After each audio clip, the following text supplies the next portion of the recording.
আল্লাহ জানে।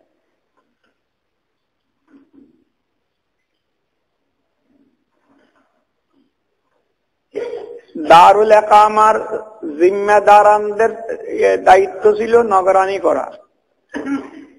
যারা আমাদের মেহমান আসছে এরা কোনো বাহিরে রইয়া গেল কিনা, বিশেষ করে আমাদের তখসসাতের যারা এখানে মসজিদে থাকার নাম লেখাই দিয়েছে সন কামাইতে হবে, তো ওরা কোনো কামরা কামরা চলে গেছে নি, কোনো দায়িত্ব ছিল। দায়িত্ব কাগজে কলমে থাকলে এগুলিকে দায়িত্ব বলে না, আমলান কাজ করলে দায়িত্ব বলে। কাগজে কলমে তো বহুত কিছু থাকবে। আমি কালকে কথা কোন জায়গায় রাখছিলাম কেউ কি বলতে পারবেন? বলছিলাম যে ইনশাল্লাহ আগামীকাল এখান থেকে আবার আরম্ভ করব। একটা লোক নাই রে ভাই? হ্যাঁ না,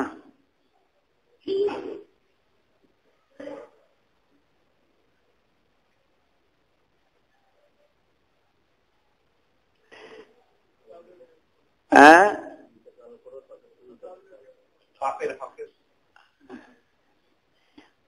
এমনি কাছাকাছি আছেন, কিন্তু আসল আমার অনুমান ছিল,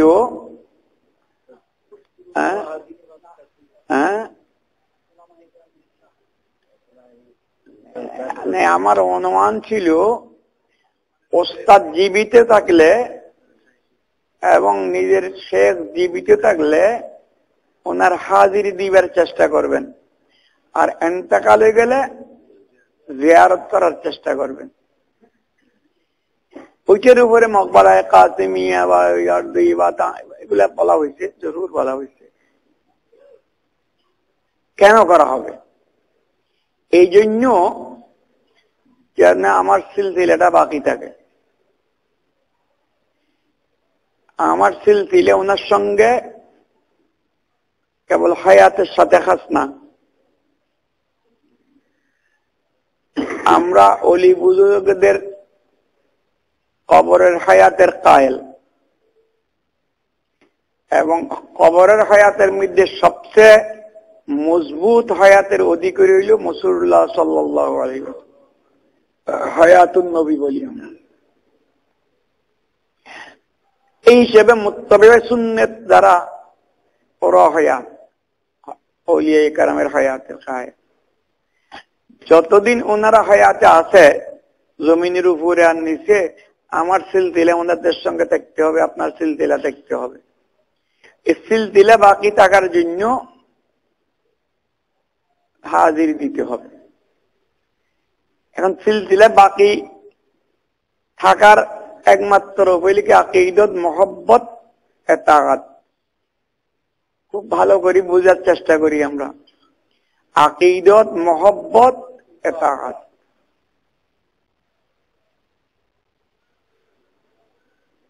আকীদত আপনার আছে কিনা তাই করেন।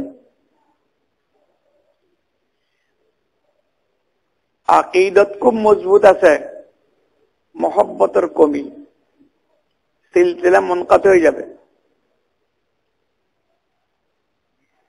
মহব্বত আছে, ইতাআত নাই, সিলসিলা মুনকাতি হয়ে যাবে। খুব খেয়াল করবে। হযরত মদনী রাহমাতুল্লাহ আলাইহি, আমি দেখি নাই, ওই আমাদের উস্তাদেরা দেশে হযরত মদনী রাহমাতুল্লাহ আলাইহি সম্পর্কে আরো বিভিন্ন উস্তাদ যারা সম্পর্কে বলছেন, ওইগুলি আমাদের অন্তরে এমন যুগে ঢুকছে, এবং এগুলির কারণে হযরত মদনী রাহমাতুল্লাহ আলাইহির মহব্বত আল্লাহ এত পরিপূর্ণ হয়ে গেছে, আর দেখার পরে মহব্বত বাড়ানোর জায়গা ছিল না।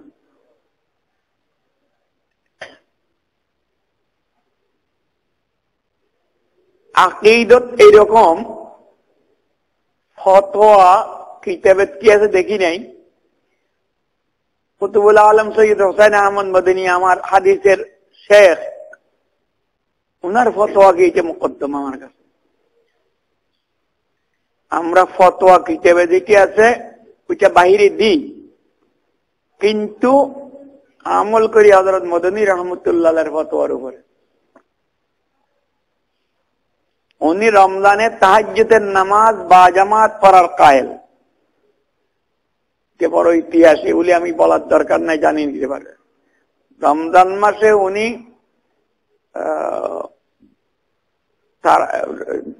তাহাজ্জুদের নামাজ জামাতের সাথে পড়ার কায়েল। কিন্তু আমাদের কিতাবের ফতোয়া হইল ওয়ায়ুকরাহু তানাফফুলু বিজামাতিন গায়রা তারাবিহ। কি আছে? গায়রা তারাবিহ। তারাবির নামাজ ছাড়া অন্য যে কোনো নফল জামাতে পড়া মাকরুহ। তো তাই তাহাজ্জুদের নামাজ মাকরুহ। কিন্তু হযরত মদনী রহমতুল্লাহ বলেন এই ইবারতটা মুতাখিরিনের কিতাবের, মুতাকদ্দিমিনের কিতাবের ইবারত হইল ওয়ায়ুকরাহু তানাফফুলু বিজামাতিন গায়রা রমাদান। রমজানের ছাড়া অন্য মাসে নফল জামাতে মাকরুহ। কি বলে? রমজান ছাড়া অন্য মাসে নফল নামাজ মাকরুহ জামাতে পড়া। তাহলে বোঝা গেল রমজানে কি আছে? নফল নামাজ জামাতে পড়তে পারবেন, চাই তারাবি হোক চাই তাহাজ্জুদ হোক। হযরত মদনী রহমতুল্লাহ আলাইহির ফতোয়ার উপর আমাদের পুরা আমার জওয়ান কিতে আমি জামাতে নফল পড়তাম তাহাজ্জুদ।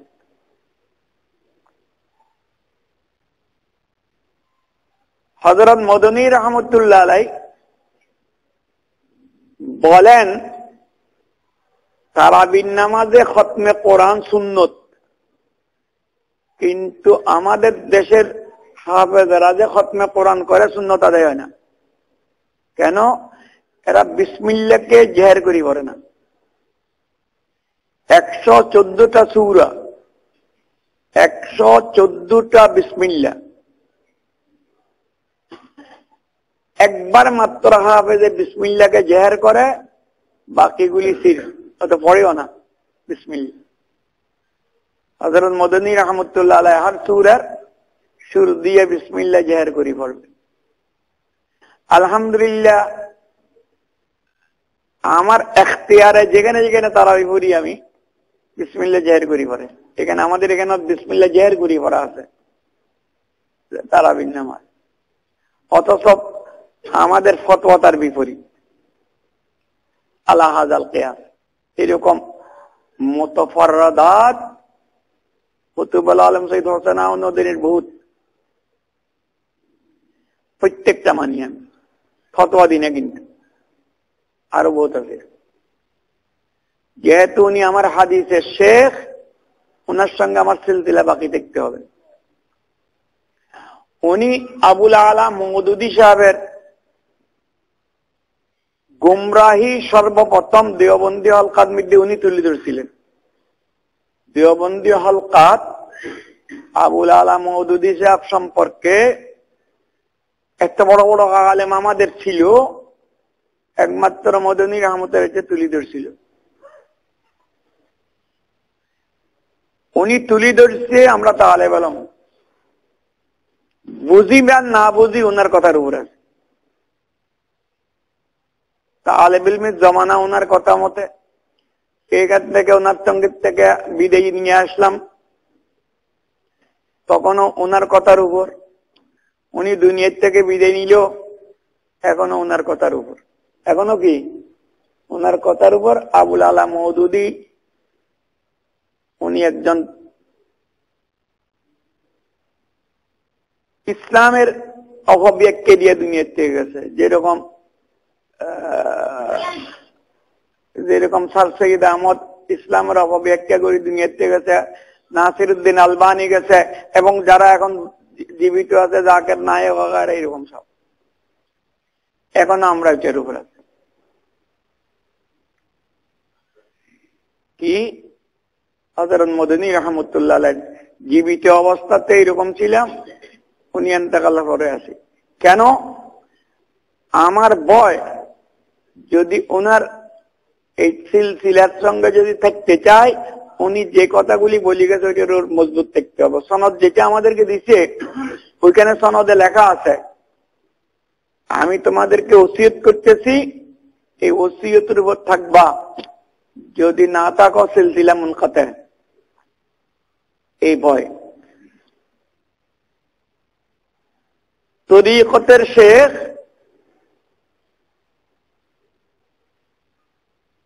ঠিক এইরকম। কি করতে হবে? আকীদত, মুহাব্বত, ইতাআত। বরং সে শরীয়তের শেখের থেকে তরিকতের শেখের সিলসিলার মধ্যে বড় নজাকত, বড় নাজুক সিলসিলা। এইটার রিয়ায়ত করা অতি দরকার।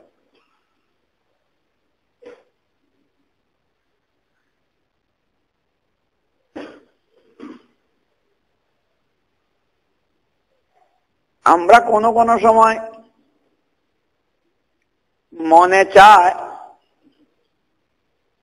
যে হুজুরের সাথে বায়াত হয়েছি, যে কোনো শেখের সাথে বায়াত হয়েছি, দীর্ঘদিন হইতে বায়াত আছি, আমার সাথীরা কতজনে খেলাফত পাইল, আমি তো পাইলাম না, যদি পাইতাম কতটা ই হইতো আমার। মনে চাই এরকম। কিন্তু আপনি চিন্তা করছেন মুরিদ হওয়া ভালো, মুরিদ থাকা ভালো, খেলাফত পাওয়ার বড় নাজুক মারহালা। একটা মওকুলা মশহুর, মুকররবারা বেশে বাওয়াদ হায়রানি, মুকররবারা বেশে বাওয়াদ হায়রানি। যত নৈকট্যতা লাভ হবে অত তাদের সমস্যা বহুত আহাম হইয়া যাবে। আম্বিয়ায়ে কেরামকে আল্লাহ তাআলা বিভিন্ন জায়গাতে কত কোরআনে করিমের আয়াত আপনাদের সামনে আছে, একটু এই দিক সেদিক হইতে এমনে কড়া কড়া শব্দ নাযিল হয়েছে। এটার জবাবের মধ্যে আমাদের উস্তাদরা বলছি, আপনারা পড়ছেন, নবীর মর্তবা আল্লাহর কাছে বেইনতেহা করব, এই জন্য তাদের জিম্মেদারিও বেশি, তাদের হয়রানিও বেশি। খেলাফত সে বড় জিম্মেদারি। কোন কোন সময় এই খেলাফতে খলিফাকে হালাক করি দে, ও লা ইয়াশউর। খেলাফতে খলিফাকে হালাক করে, ও লা ইয়াশউর। লেকিন মুরিদের হালাকত এরকম না, বরং সে মুরিদ যত কাছে আসতে চাবে পীরে তার দিকে নজর দিবে, না আসলে কি করবে? আমাদের দেশে একটা রেওয়াজ আছে, একজনে খেলাফত দিচ্ছে, আরেকজনে দিচ্ছে, আরেকজনে দিচ্ছে, আর উনি এটাকে লেখে আমাকে অমুকে খেলাফত দিছে, অমুকে খেলাফত দিছে, অমুকে খেলাফত দিছে। পড়নেওয়ালা মনে করতে বহুত বড় বুজুর্গ হয়ে গেছে, যে খেলাফত এতজন খেলাফত দিছে, বহুত বড় হয়ে গেছে। আসলে ছোট হয়ে গেছেন নি কোনো? কেন? আপনার শেখ, যে শেখে আসল খেলাফত দিছে, এরপরে আরো যারা খেলাফত দিল, আপনার আকীদত কি বহাল আছে আগের শেখের? আকীদত বহাল আছে আগের শেখের, না কমে গেছে? না দ্বিতীয় শেখের প্রতি আকীদত বাড়ি গেল যে খেলাফত দিল? মোহাব্বত আগের শেখের মতো কামিল আছে, না দ্বিতীয় তৃতীয় শেখের দিকে চলে গেল? এতাআতের মধ্যে এখন কোন তজব্জুব হয়ে গেল কিনা ভাবি দেখছেন আপনি? যদি এইগুলিতে যদি একটু কি হয়ে গেছে, পিছলি গেছেন, সিলসিলা মুনকাত হয়ে গেছে তো। ওয়া লা ইয়াশুর। বরফি সাহেব রহমতুল্লাহ আলাই মাঝে মধ্যে খানাকাত থেকে বাইরে গিয়া আপনাদের মতো একটু ওই দিক এদিক আসরের পরে যেরকম হাঁটে আউটে করে ছাত্ররা বা ওলামায়ে কেরাম, বরফি সাহেবের এই ধরনের আদত ছিল না। খানাকাতে বসে রয়েছে, তফরি করার মেজাজ ছিল না। খানেকার জিন্দগিতে এক নম্বরের ফায়দা এইটা, তফরি করার ইয়েটা চলে যায়। হলওয়াত নশীনি, একাগ্রতা, গাড়ে হারা তার জন্য আপনার বেহতরিন একটা আদর্শ। ওখানে গাড়ে হারা খানাকা হইল গাড়ে হারা নমুনা। ওখানে হাঁটে হাঁটি নেই। তো বরফি সাহেব রহমতুল্লাহ আলাই খানাকাতে গাড়ে হারার নমুনা। তারপরেও মাঝে মধ্যে যেরকম গাড়ে হারাত থেকে রাসূলুল্লাহ সাল্লাল্লাহু আলাইহি ওয়াসাল্লাম মক্কা শরীফে আসতেন, আহাল ওয়ালার সঙ্গে দেখা করতেন, এই আসা যাওয়া এরকম হয়। বরফি সাহেব মাঝে মধ্যে বাহির হয়। এটা খবর হইয়া যায় আজকে বরফি সাহেব এই দিক দিয়ে আসবে। তখন জনসাধারণ লাইন ধরিয়ে দাঁড়াই থাকে এক নজর বরফি সাহেবকে দেখার জন্য। আল্লাহ, গ্রামের থেকে এক লোক আসতেছে, বরফি সাহেব যেদিকে থেকে বাহির হবে ওই দিকে উঠতেছে গ্রামের লোকটা। জিজ্ঞাসা করে, ভাই আপনারা কেন দাঁড়ায় রয়েছেন? কোন রাজা বাদশা আসতেছে নাকি? কয় না, আজকে বরফি সাহেব বাইর হচ্ছে, এই জন্য কোনাকে এক নজর দেখার জন্য। তো ওই গ্রাম্য বেটা বরফি সাহেব যেদিকে থেকে আসতেছে ওইদিকে চলতেছে। কিছুক্ষণের মধ্যে বরফি সাহেব বাইরে গেছে। এখন আওয়াজ হয়ে গেছে, হে বরফি সাহেব। কাছাকাছি যখন আসছে সে ধম গড়িয়ে মির্গি রুগীর মতো ধম গড়িয়ে পড়িয়েছে। পড়ছে কিরকম লে, শীতেই পারা নাই, ওন্দা হইয়া পড়ছে। ইচ্ছে করে পড়ছে তো, মির্গি তো না। বরফি সাহেব ওই ওনার পাশ কাটাইয়া যখন চলে গেছে, সে উঠে গেছে। সবাই মনে করছিল মির্গি রুগী, এ দেখা যায় মির্গি রুগী না, কিরে পাগলা, আমরা দীর্ঘক্ষণ হইতে দাঁড়ায় রয়েছি বরফি সাহেবকে এক নজর দেখার জন্য, আর তুই এ কাজ করলি কেন? আমরা তো মনে করছিলাম তুই রোগী। কয় না ভাই, আমি রোগী না, ব্যাপার হইছে আসল কি জানো, আমার এক পীর আছে। বরফি সাহেব হুজুর যে বড় পীর, এটা তো মশহুর, কিন্তু হঠাৎ করে যদি ওনার দিকে আমার নজর পড়ে, আমার পীরের থেকে আকীদত কমে যাবে নি কোনো, মহব্বত কমে যাবে নি কোনো, এদিকে চলে আসবে নি কোনো, এই ভয় আমি বলি।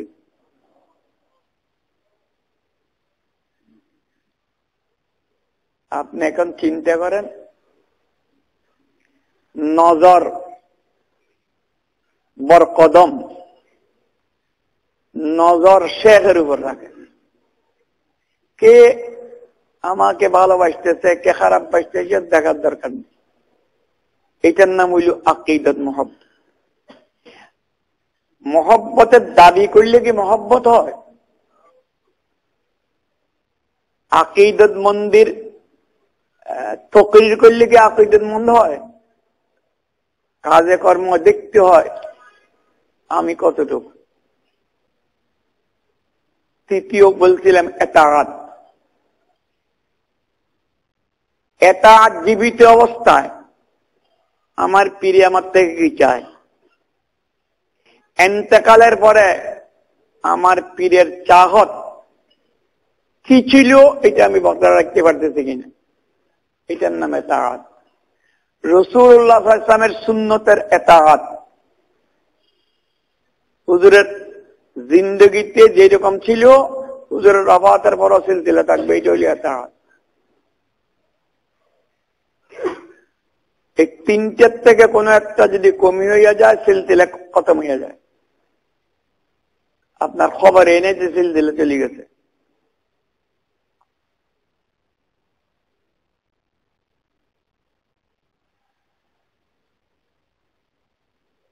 চতুর্থ আরেকটা জিনিস আছে, সেটা হইল মেজাজ শনাসি। মুরিদে বিশেষ করে যারা খেলাফত দেওয়া হয়েছে তারা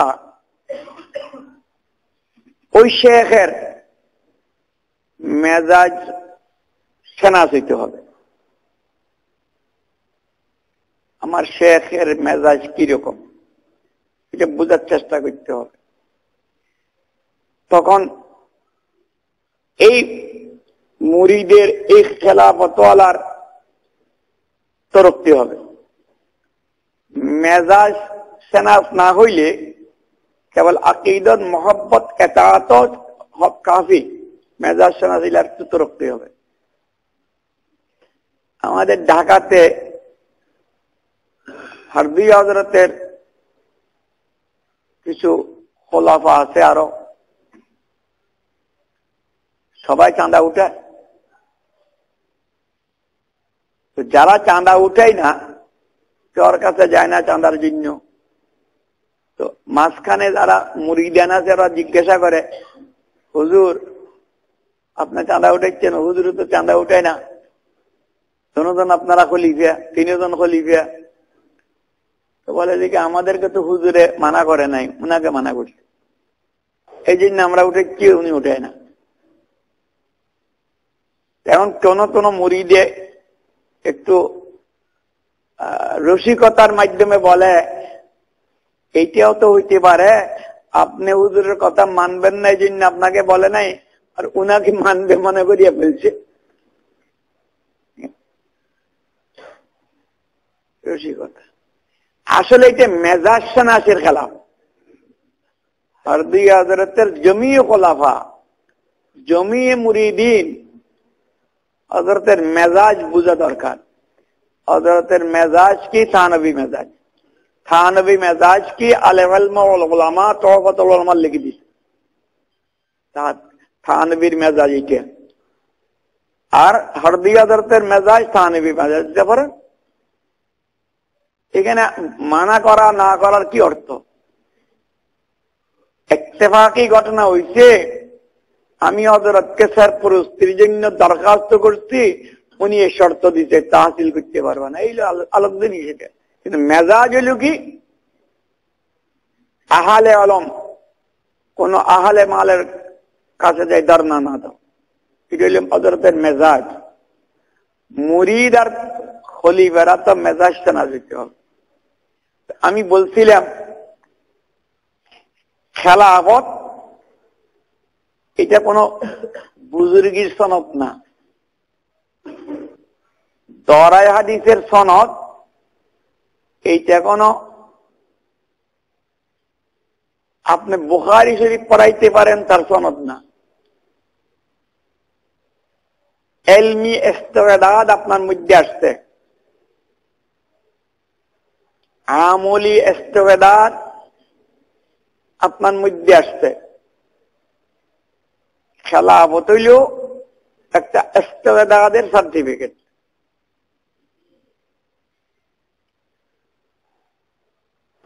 ইস্তেদাদ এটা থেকে কাজে লাগাইলে খেলাফত চলতে থাকবে, আর ইস্তেদাদ এটাকে যদি কাজে না লাগান খেলাফত নষ্ট হইতে থাকবে। কাগজে কলমে যত ভাষা লেখি লেখি আমি, খলিফা লেখি অমুকের, বিশিষ্ট খলিফা লেখি অমুকের, অমুকের 100 জনের লেখেন, কোনো ফায়দা বেফায়দা এগুলো। আমাদের উলামায়ে কেরাম বলছেন আমরা খেলাফত দিই ইস্তেদাদের মাধ্যমে অথবা ইস্তেদাদ পয়দা করার জন্য। খেলাফত কি জন্য দেওয়া হয়? ইস্তেদাদ আছে হইছে এই জন্য খেলাফত দেওয়া হয়, অথবা কেউকে খেলাফত দেওয়া হয় ইস্তেদাদ অর্জন করার জন্য। এখন ইস্তেদাদ আসে না।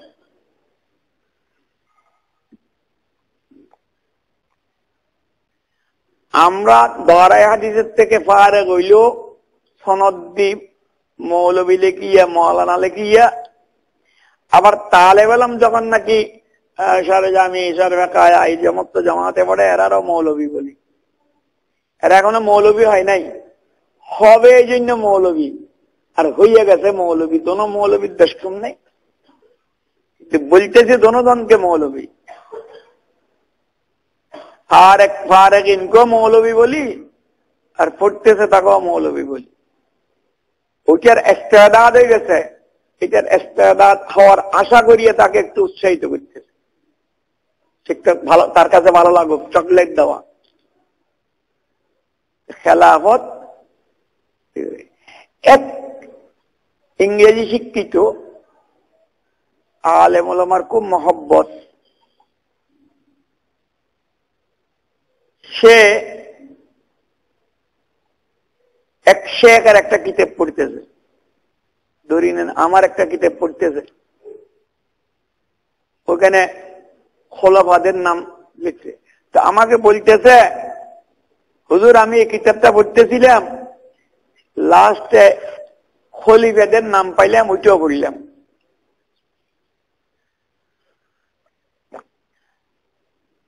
খুশির আজহার করতেছে। তা আমি ওকে বললাম, তুমি ওই পাতাটা ছাড়া বাকি পাতাগুলি ঠিক মতো পড়ো, আমল করো, ওই পাতার উপরে ধোঁকা খাইও না।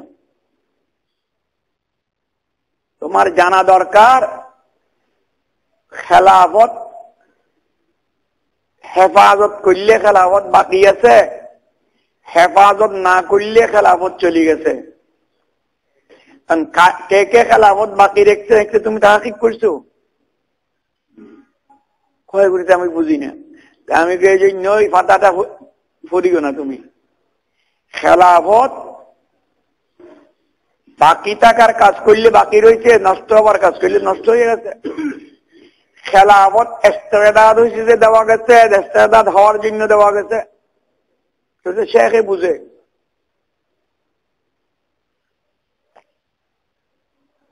তুমি বুঝবা না এগুলা, তাকে বুঝাইলাম তুমি শিক্ষিত মানুষ, তুমি দেখো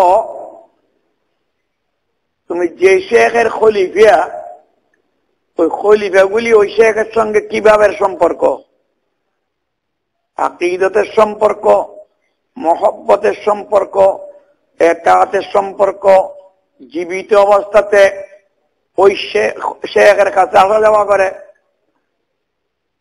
তো বুঝো যাচ্ছে খেলাফতকে কি হচ্ছে জিন্দা রেখেছে।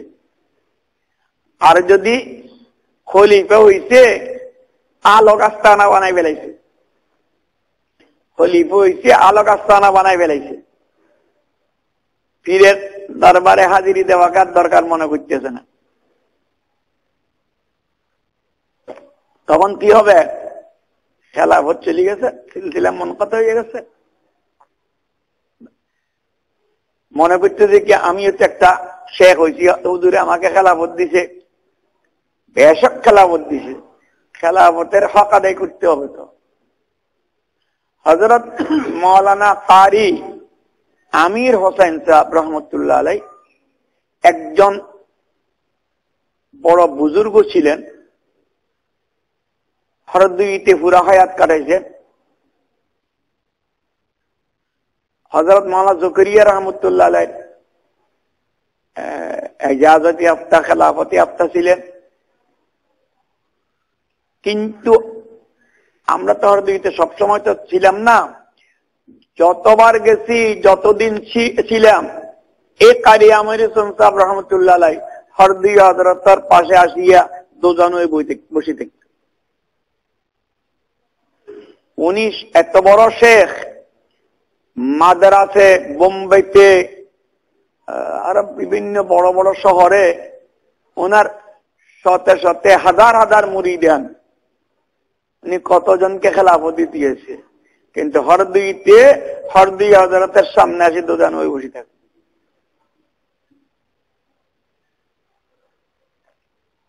এটা তো আমি যেমন দেখছি আর বহুত লোক যারা হর দিয়ে গেছে দেখছি।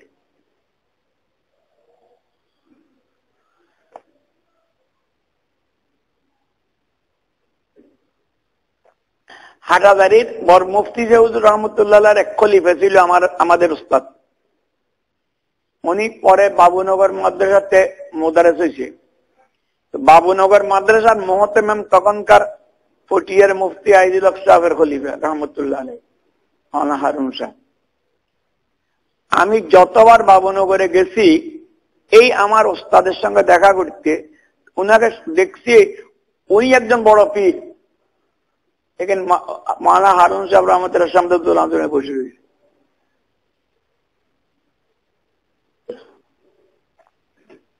এদেরকে বলা হয় তারা খেলাফতের ইস্তেদাদের সঙ্গে হেফাজত করছে। আমি দেখি নাই আর আমির হোসেন সাহেব রহমতুল্লাহ আলাই হরদুইতে কোনদিন আলোক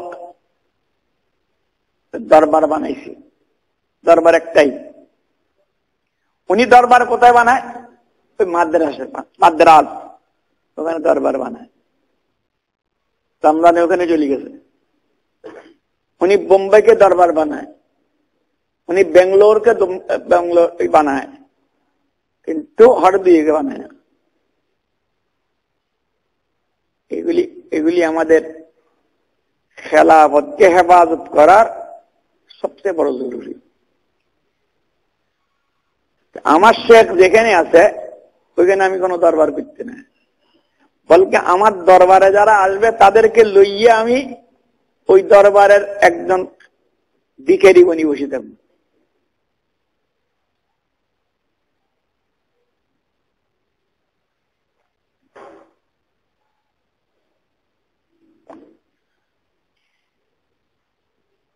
মনে কিছু আনবেন না। দারুল উলুম দেওবন্দের এক বড় সফির রঙ্গুন গেছে তখনকার আমলে, ব্রিটিশ আমলে। রঙ্গুন যাইয়া এই অল্প দিনের ভিতরে প্রচুর চাঁদা লইয়া চলে আসছে।